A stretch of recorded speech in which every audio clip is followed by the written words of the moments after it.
Hello YouTube, welcome to channel Anna Bella, and today I'm going to be doing Warhammer 40,000 Conquest Issue 31 and 32 respectively. Before I start on issue 31 and 32, I'm going to show you the terrain that I got in issue 30. Issue 30 is now complete. I decided to go with a very basic colour scheme. I decided to just do red and then to go over with the gold, and that's basically it. I didn't want to add any other details. I felt that that would be enough, and as you can see, it looks fabulous. Obviously this is only half of the terrain. You do get another ruin set later on, as you can see from here. So this is the second battle mat, and it has got 2 more sets of terrain to go, like the tubes and another ruin set to go so far. So we've got the tank on it, which I've customised, and my rusty Space Marine Dreadnought, who looks absolutely awesome. So I thought you'd just like to see that, because I knew that last time I hadn't showed you that, and I think it looks absolutely fabulous. Sometimes a little is enough, and that's basically enough. Yeah, see, look, even down to that. So that's pretty cool. On to issue 31. In issue 31, you get a new Death Guard green replacement, which is kind of cool. And you get this new colour, which is Celesta Grey, which is an important base because you're going to need that in issue 32. You also get the last of your brushes. Okay, now, if you were sensible, you will have kept your starter brush. And remember, I got 2 issue 1s, so I have 2 starter brushes because it was a bargain. You then should have a large dry brush. Ta-da! And then you should have a medium base brush for your base. And this issue, you get a wonderful layer brush, and it should be a medium. So that's that. I'm going to have a look inside issue 31 now for you. So there we go. So you've all got the regular features. So we've got Space Marine, Gilman, Avenging Sun, a Brotherhood at War, Space Marines, Dark Angels, Demons of Nurgle, the Plague Legions. I love Nurgle. And then you've got How to Paint Celesta Grey, and it goes through all of your previous models, from your Lord Feltus and the Tainted Cohort, to your Dreadnought, to even your Rhino, your Blight Hauler. And it even shows you some other models for the Flesh and the Earthshade. And then you've got How to Paint Death Guard details as well. So you've just got a little more detail on how to paint Death Guard details again, but these are the Poxwalkers here. So that's that. And then you've got Ultramarines Advance, Seize the City.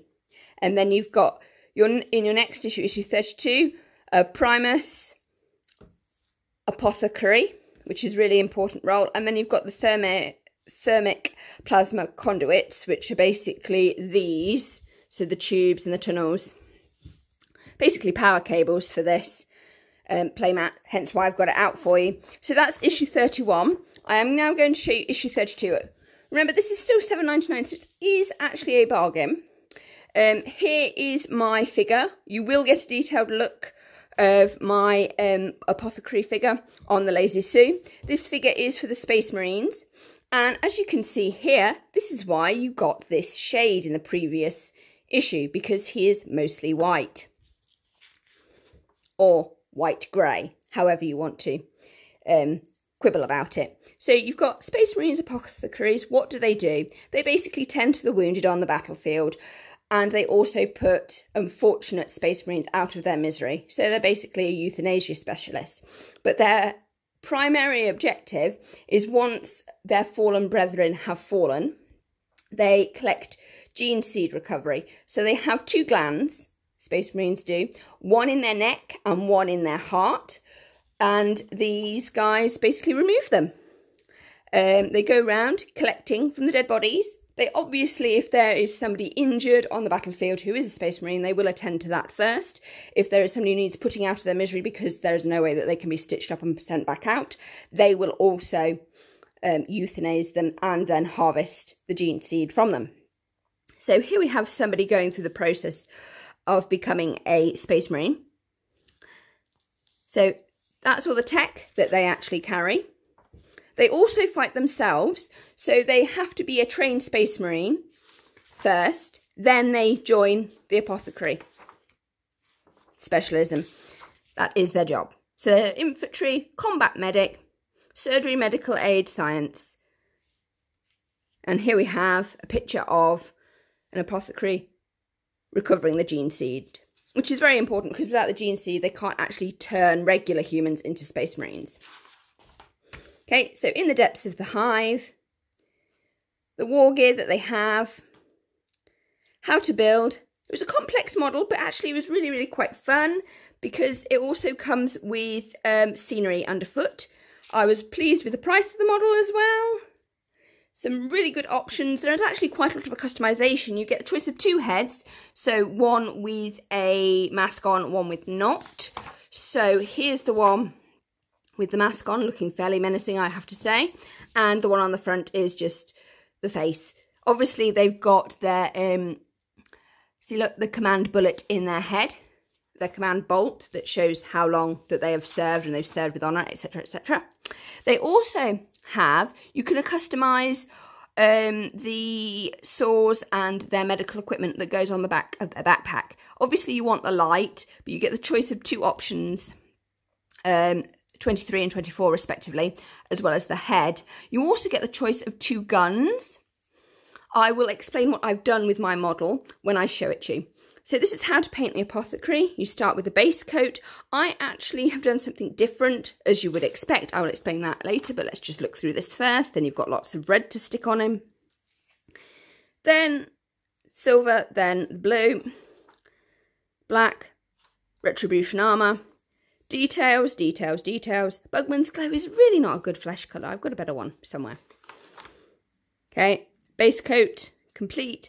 Then you've got shades and basing.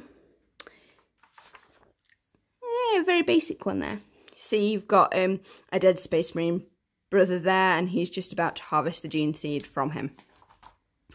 Okay, how to paint, fixing mistakes, always useful. That might be useful to read, actually. Mission briefing, honour thy fallen. And then you've got the data sheet for your Primus Apothecary here, and it's data sheet 6 for the Space Marines. So that will also need to go in my folder. And then next time in issue 33, you will be getting the, what did they say they were? Here we are. Thematic plasma conduits. So there's that. And new Death Guard villains in issue 34. New psychic rules. And these are the malignant plague casters. Oh, cool. Magic. So that's quite cool. On to what I have done with mine. So let's just move the brushes out of the way. You always want to treat your brushes with respect and make sure that you clean them very well after each and every use using cold water, because if you use hot water, it actually damages the bristles, says she, who just, yeah. Here we go. So here's my figure. As you can see, I've stuck both guns on. I've put his spare gun down here, there, and I've also put on the spare head as well. So that's quite cool. I think that's quite cool anyway. Because I just didn't want to have them lying about because they're specific to this figure. What I've done with my figure so far is I spray painted in black because I really wanted the white to stand out. I've then dry brushed him with Celestia Grey as a base, ready for further work. And what I've actually done with his head, I've painted it all that colour because I don't want to put a flesh colour on him. I actually like the white. I am going to do some of the details in other colours, but I didn't want a completely white figure either. As you can see, the Fallen Brethren down here looks really good like this. I am going to put in other colours. I'm kind of debating whether to do some Retribution Armor or possibly some blue details on the Brethren, the Fallen Brethren there. I am going to be doing Retribution Armor on the eagle there because I think that would look cool. I like the fact that I've included that symbol on the gun. The other gun I went for just pure simplicity. I've also done some modifications elsewhere on the figure. My figure, I put, see, that was an option that could have gone on top of here, and I trimmed that off and I stuck that onto that leather pouch at the back. As I spin him around, I've also done the same with this saw because I felt that he should have this saw, or at least access to it. What if one of these things at the top breaks in battle? And I just felt that he should have access to all his medical equipment. So this is what I've done so far. Apologies that he's not actually standing out as much because he's blending into the Lazy Sue. But that's the problem. So, and I've also done quite a lot of the base. That colour. I am hoping to use possibly some of the gravel, I think, once this is painted, of course. But I did the black first because then it allows the white to just pop out and really be striking. And then I'm going to go in and do the details in basically the standardised colours. I did paint his backpack grey, a darker grey first, because I just wanted to tie him in with my other figures, and then dry brush over in the lighter grey, as you can somewhat see here, because at least then all my Space Marine backpacks will be this grey. I've just done that as a standard thing because then that ties the army together and makes it a really strong unit. I hope you enjoyed this video. Please like, comment and subscribe, and thank you for all your support.